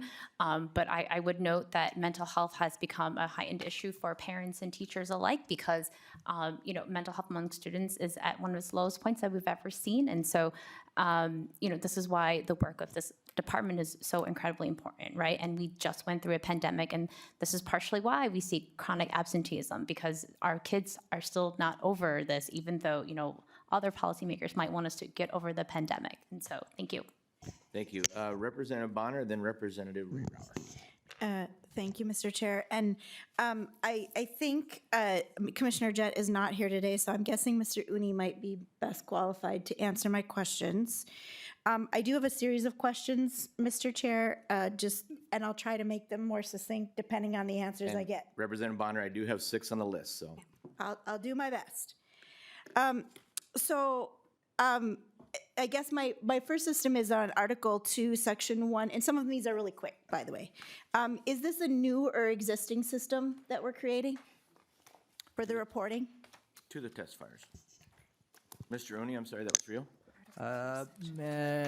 Mr. Chair, Representative, so we're looking at Article 2. I'm sorry, I just want to make sure that I'm speaking to the right one. There we go. On the school performance report. So this appears to us, and our team is currently looking at I believe the chair has mentioned that a fiscal note has been requested, so I imagine our team is looking at it. The way we've read it and the initial comments that I've received is that this is asking for a new system. I do not have the specifics from Bennett in terms of what that would entail. I will say, as I mentioned in my comments, this does contain a range of items that we do already have on a report card, but based on testimony from the authors in both committees, this does appear like this would be a new system that we're being asked to create. Representative Bonner. Okay, thank you. You might have answered one of my other questions about consulting with Bennett. In terms of this new report, you have some of the data elements already. Do we know if there's any barriers for sharing of the data of these particular elements? Mr. Oni. Mr. Chair, Representative, so obviously there's difference of opinion in terms of the user-friendly nature of our Minnesota report card as well as our data center. So there's two areas where you can get this information. It's our data center where you can pull spreadsheets, and then there's our Minnesota report card, which I think is a user-friendly model for displaying all the way down to the site level what student performance is across a range of indicators for performance in a range of different areas like reading and math, but across grade levels, across multiple assessments, as well as across different types of student groups. You can really dive down if you want to, or you can get an overall proficiency or achievement level for any of these subjects. Proficiency on state assessments is available. The student attendance is available. It is on a different timeline than due to local and state validation requirements, as well as data privacy requirements. Graduation rates are on there, I think obviously it's up to debate about the plain language writing of it, but the current system does include all of these data points that are here. Maybe there's a difference of opinion in terms of the expectation of what that would look like, but again, the way this is written is it would look like we would be needing to do a new system. Representative Bonner. Last follow-up. I'll just skip ahead a little bit. So I have a little bit of concern on this, and I'm just going to I'll just spell it out here for the sake of time. But the implementation date, as I see it, is July 1, 2026. That's a pretty tight turnaround for a brand new system. Two, it does not look like we have a fiscal note at this time, and I know the chair mentioned that we're getting one, but they are notorious for not having a great amount of detail. So I'm curious about the cost of this. I know this, if I understood the path correctly, this is going straight to the floor rather than to Waze or rather to anywhere else, which means we really don't know what this is going to cost. We don't know if that implementation date is realistic. I did see in the section here, I think it was around 211 or something, some figures, and there's specifically some items called out around updating the mainframe, for example. And if this system is pulling from the mainframe, and we have a series of updates that need to be done for the mainframe before we could even get to this report, that means that the timeline for this is completely unrealistic. And I'm just trying to be really clear about that. As a 30-year technologist, I literally manage the teams who create these things. Not to mention, if you're talking about mainframe, there's very few people who even study mainframe anymore, so finding one, good luck. And so I'm just really concerned that with this report, that we don't have a fiscal note. We have no details for a minute on how they're going to create this report, how they're going to implement it, if they have a vendor, if that's internal or external. There's nothing here about how we could address issues around data or barriers to actually collecting this data and sharing this data, or even if the infrastructure is even capable of doing what they're asking it to do. So I guess for that reason, Mr. Chair, I have real concerns about this particular thing. And I would actually suggest that, perhaps this needs to be laid over because we need to know what these details are. We need a fiscal note in order to even begin to assess whether this is even realistic. Thank you, Representative Bonner. So my motion is to lay it over. Representative Bonner makes a motion to lay the bill over. With that, all those in favor say aye. Mr. Chair, can we have a roll call? Representative Lee has requested a roll call. Oh, and, excuse me, and the motion is to lay the bill on the table, not Mr. to lay the Chair. bill over, excuse me. Actually, I think, oh, It's not debatable, okay. but Representative Lee has a, and if you want to make a clarification, I want to get this right. I think it would be maybe more to move to lay it on the, well, before we take your motion, could we have a motion from Representative Lee? Could you withdraw your motion, Representative Bonner? Representative Lee, would you like to withdraw your roll call? Let's just back this out. Okay, back up, yeah. Sure. And Can Representative withdraw Lee the roll call. Withdraws the roll call. Representative Bonner, would you like to withdraw your motion and make a new one? Sure. My motion, no. It was Representative Lee. Sorry. Oh, doesn't matter. Sorry, I'm getting confused. This is what makes it hard when I can't make a motion, even though I'm a member of this committee. Okay. Okay, Mr. Chair, I will make a motion to refer this to the Ways and Means Committee. Representative Bonner amends the motion to go to the Ways and Means Committee. Is that correct? Yes. Representative Bonner amends the motion to go to the Ways and Means. Representative Lee, would you like a roll call? Yes, Chair, I would like to request a roll call vote. Roll call has been called. Discussion. And the clerk will take the roll. Krisha. No. Bakeberg. No. Altendorf. No. Bonner. Yes. Bennett. No. Pilardi. Yes. DePal. No. Engen. Nope. Green. Yes. Hill. Yes. Hudson. Nope. Johnson. Yes. Lee. Yes. Knutson. Nope. Lawrence. No. Mueller. Mueller votes no. Perez Vega. Yes. Quam. 9. Representative Quam, could you please do that in English? Yes. I'm sorry, back to Representative Quam. If you could have him do it in English. Quam. please. No. Thank you. Ream. Yes. Ray Rower. Yes. Reimer. No. Sensor Murrah. Yes. Vernig. Yes. Seeing 12 nays and 11 ayes, the motion does not prevail. And the motion the motion to go to the general register stands. Representative Rayrauer and then Representative Hill. Thank you, Chair. My question is for the paraprofessionals that testified today. So our paraprofessionals and all of our education support professionals are on the front lines with our kids every day. They're often the ones spending the most time with our most vulnerable kids. I started teaching in 1999, and most of the paraprofessionals I worked with at that time worked 8 hours a day, and their wages and benefits made it a viable career. Unfortunately, this has eroded over time. And with this erosion, we have had a huge shortage of paraprofessionals and education support professionals today. Most work 6 hours or less per day, which leads to salaries of $16,000 to $25,000 a year. The bills such as paid training time and unemployment insurance have finally given our paraprofessionals a feeling of respect that this is a career.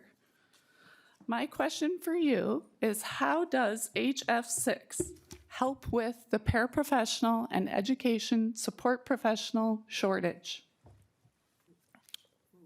And Representative Rayrauer, did you have a question or is that just a comment? That was a question. And the question was for? The paraprofessionals that testified? Which one would you like to have come back up? And while you're doing name, that, members, I have Kristen a request Scott. to go a couple more minutes long. I do have members that are gonna have to go to other committees, so I can allow us to go 10 minutes and be very tight, but I'm gonna need us to really tighten up things, so. Ms. Dietrich, Yep, that'd be great. thank you. Ms. Dietrich, The question was, how does this? Representative oh, Rayrauer. sorry. Representative Ray Rauer, please restate your question. How does this bill, HF6, help with the paraprofessional shortage and education support professional shortage that we are facing today? Ms. Dietrich to the question.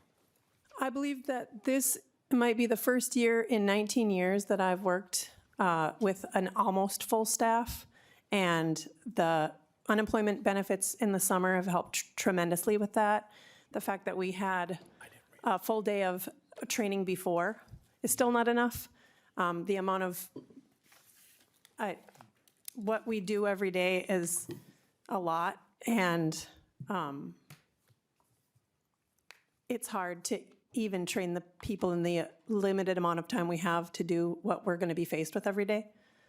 But I speak with, I represent our union as the vice president and our local union, and there are a lot of people who are considering not coming back this year because they don't know how they're going to survive the summer without pay. And like I said, I'm at the top of the pay scale. I've been doing this for 19 years, and I still, by myself, don't make enough money to meet the level of income that it says that I should make to be a person that lives and works in Hennepin County, or Sherburne County, or Anoka County, or Wright County, or any of the counties represented by my school district. Thank you. Representative Ray Rauer, follow-up. Thank you. So just pointing out, you're saying that the bills that were previously passed in 2023 and 2024 that gives you unemployment insurance and gives you paid training time are helpful with the shortage, but this bill today, are you saying would not be helpful? Correct. Okay. Ms. Dietrich, is that your answer, correct? Thank you. Okay. Representative Hill, then Representative Clardy. Thank you, Chair. Quick question for Mr. Uni, and this is regarding the EDI Mr. Center. Uni? In the transition here on line 2029, shift to the Office of Achievement and Innovation. The description you offered for the EDI Center was pretty direct about some of the talents and special skill sets that it requires to achieve, to do that work. And my question is, will the employees be shifting to this new office? Is it going to be a new set of employees? And if that, well, we'll start there. Mr. Chair, Representative Hill, thanks for the question. It's a good question, and it's one for leadership to consider should this go through. We know that these staff members were brought on the team because of their deep expertise in their issue areas, their dedication to the field and to students for these issue areas. I think that $2 million covers 10 to 13 in FTE. I just can't remember the right number, but it's thereabout. So that covers a wide range of expertises and focus and relationships that they have with the field. Can they simply be turned over to a different set of work that may not necessarily align with the skills that they can? I'm sure some could. I'm sure some have the experience working in this space. But I would also note in my comments that I mentioned that a lot of the work laid out or proposed in the bill is also done by our Compass team, our Minnesota MTSS Compass team that does that work. So is there space for there? We would have a lot of tough questions in terms of how to align that work. But in addition to serving our students, we also want to maintain the professionals and team members that we have. So we would obviously work really hard to make sure that the tasks that they have are aligned with their work. But we want to make sure that they're set up for success to be able to deliver the best for our students and our educators. And thank you for that, Mr. Rooney. Quick follow-up. Quick follow-up, Representative Hill. Thank you. And, just wondering if there's, a representative for the bargaining unit. My assumption would be it's MAPE that can speak to some of the concerns that these employees may harbor. And while she's doing that, I'll be going Representative Clardy, Representative Johnson, Representative Vernig, and closing with you, Akeem. We do have to be on our way out of here within about 7 minutes so that the next committee can set up. So with that, to the testifier, please state your name and provide an answer. Chair Kreshaw and committee members, for the record, my name is Sydney Spreck, and I am a political affairs coordinator at MAPE. MAPE is a union of over 18,500 state workers across all of Minnesota's agencies, boards, and commissions. To your question, Representative Hill, MAPE has strong concerns with the impact of the language in on EDI center staff, which we represent. The bill language is unclear on what will happen to those hardworking staff who currently tackle the important issues discussed previously. These staff oversee the distribution, application, and outcomes of important funding streams from the Minnesota state government. Diverting funding from the EDI Center to a new office means that staffing for oversight and administration of these programs is no longer ensured. Typically, legislation would include a section regarding transition of authority or employees, but Article 2, Section 7, Subdivision 2 includes no language covering this. Thank you. Representative Clardy.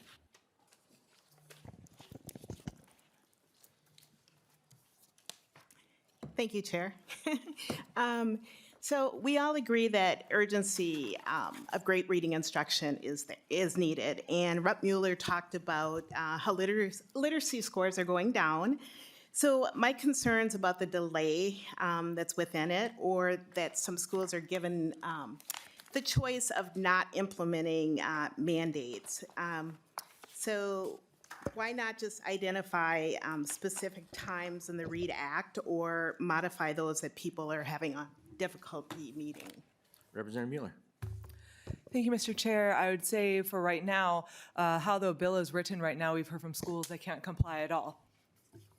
And therefore, since they can barely comply with what's written here with the amount of funds that we've been giving them and the timeline that we've been giving them, having them have some sort of flexibility with some more funding will actually allow them to actually apply and do the READ Act with fidelity.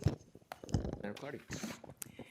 So how do you specifically plan on helping them?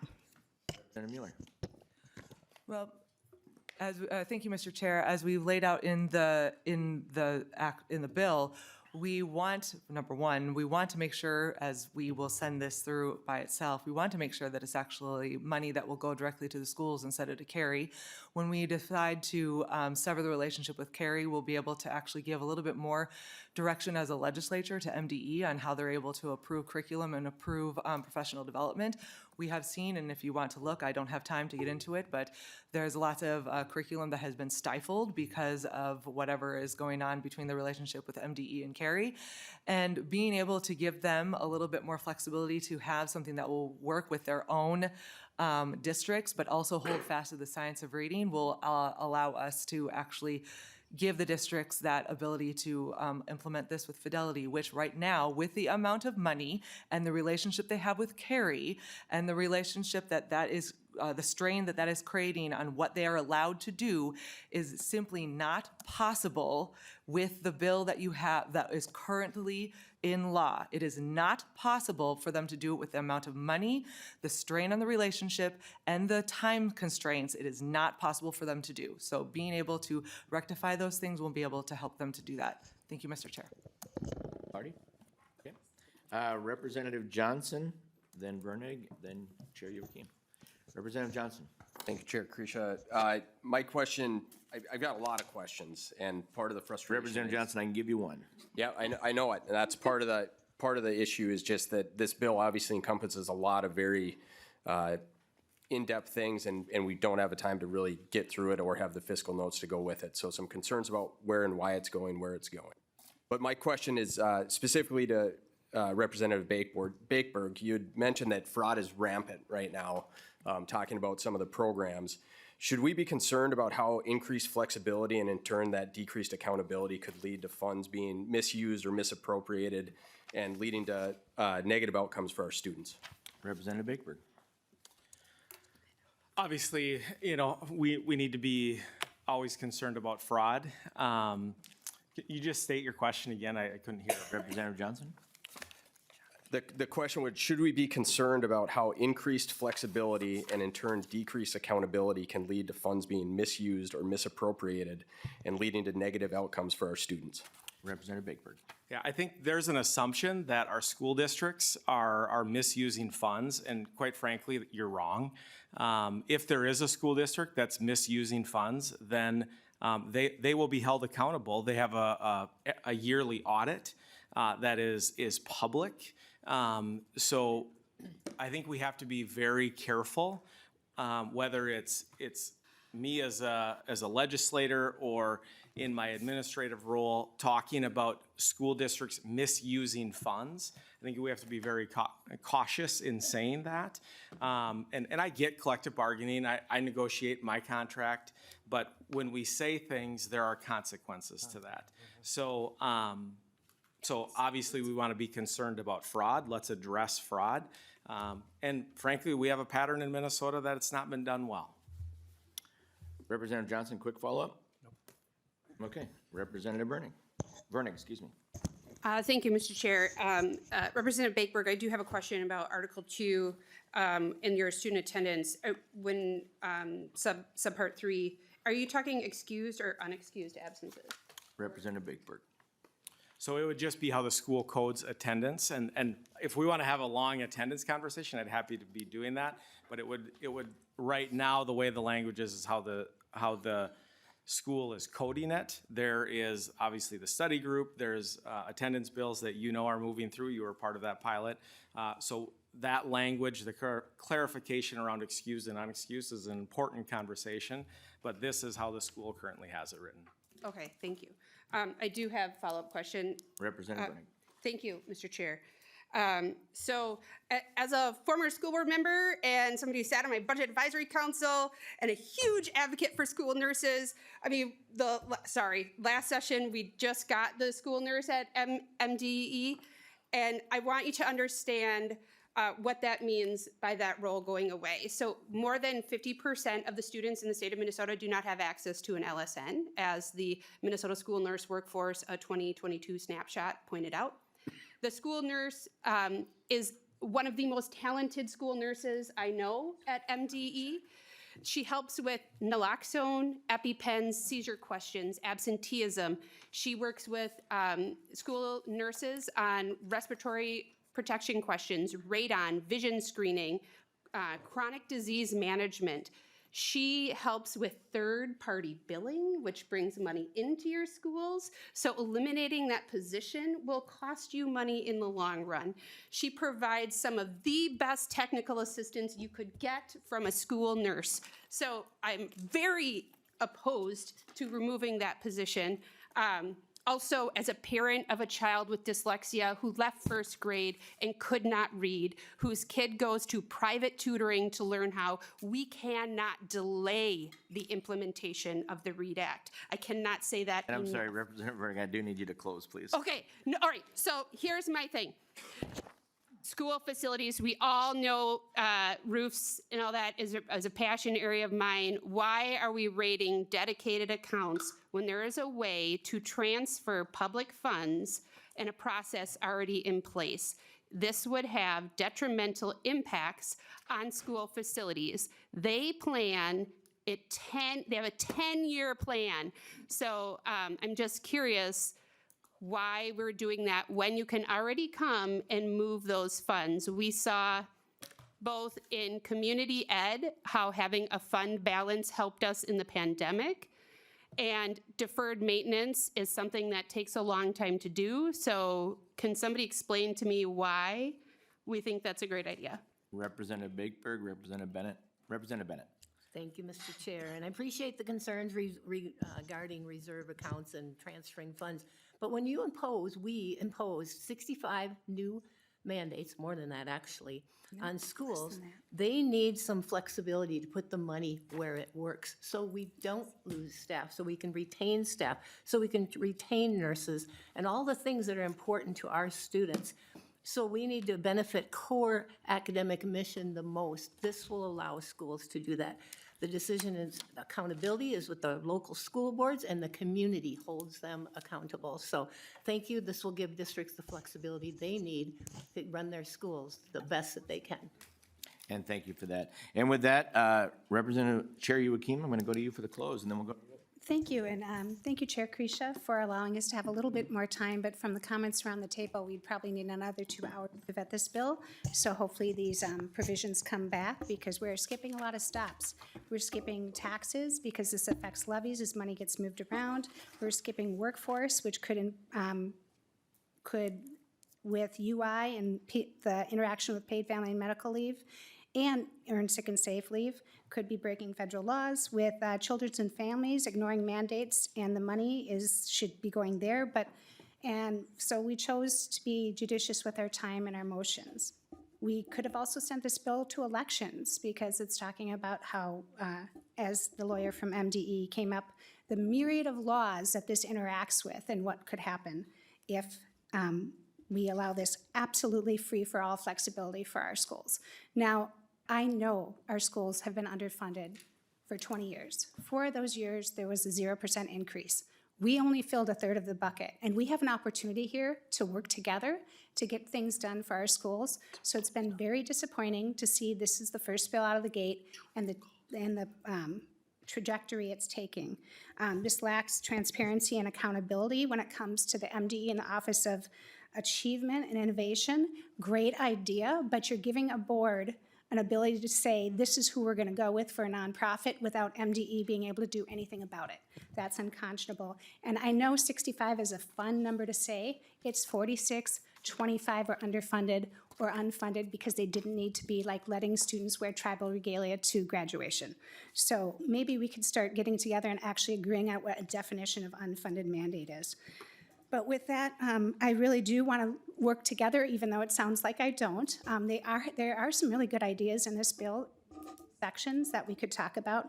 I absolutely want to look at giving our school districts more flexibility, but not with a sledgehammer, with a scalpel. So with that, Mr. Chair, I will move to lay the bill on the table. And would you like somebody else to make that motion? If that is your will, Mr. Chair. Representative Lee? Thank you. Thank you, chairs. I move to lay the bill on the table and ask for a roll call vote, please. And Representative Lee moves to table the bill, lay the bill on the table, and a roll call. Roll call being requested. Clerk will take the roll. Krisha. No. Bakeberg. No. Altendorf. No. Bonner. Yes. Bennett. No. Clardy. Yes. DePel. No. Engen. No. Green. Yes. Hill. Yes. Hudson. No. Johnson. Yes. Lee. Yes. Knutson. No. Lawrence. No. Mueller. Mueller votes no. Pres Vega. Yes. Quam. No. Ream. Yes. Ray Rauer. Yes. Reimer. No. Sensor Murrah. Yes. Vernig. Yes. And with that, the nays 12 and the ayes 11, the motion does not prevail. And with that, Representative Bennett renews her motion that House File 6 as amended be placed on the general register. All those For a in roll favor call say on aye. this. Mr. Chair, can we ask for a roll call on this, please? I'm sorry, all those in favor say aye. Aye. All those Mr. opposed Chair. say no. Can we get a roll call vote on this? The vote's already been called. She asked for a I roll said call it. ahead of time. I'll back up. We can do Okay. a roll call. Okay. I'll back up. Representative Lee requests a roll call. Representative Bennett renews her motion that House File 6 as amended be placed on the general register. A roll call has been requested. The clerk will take the roll. Krisha. Aye. Bakeberg. Yes. Altendorf. Yes. Bonner. No. Bennett. Yes. Clardy. No. DePel. Aye. Engen. Yes. Green. No. Hill. No. Hudson. Aye. Johnson. No. Lee. No. Knutson. Yes. Lawrence. Yes. Mueller. Mueller votes yes. Pres Vega. No. Quam. Aye. Ream. No. Ray Rauer. No. Reimer. Aye. Sensor Murrah. No. Vernig. No. And with 12 ayes and 11 nays, the motion prevails and is carried. And with that, members, this concludes today's agenda. Our next meeting will be Thursday, February 20th. The committee stands adjourned with my apologies to public safety. How they can handle it.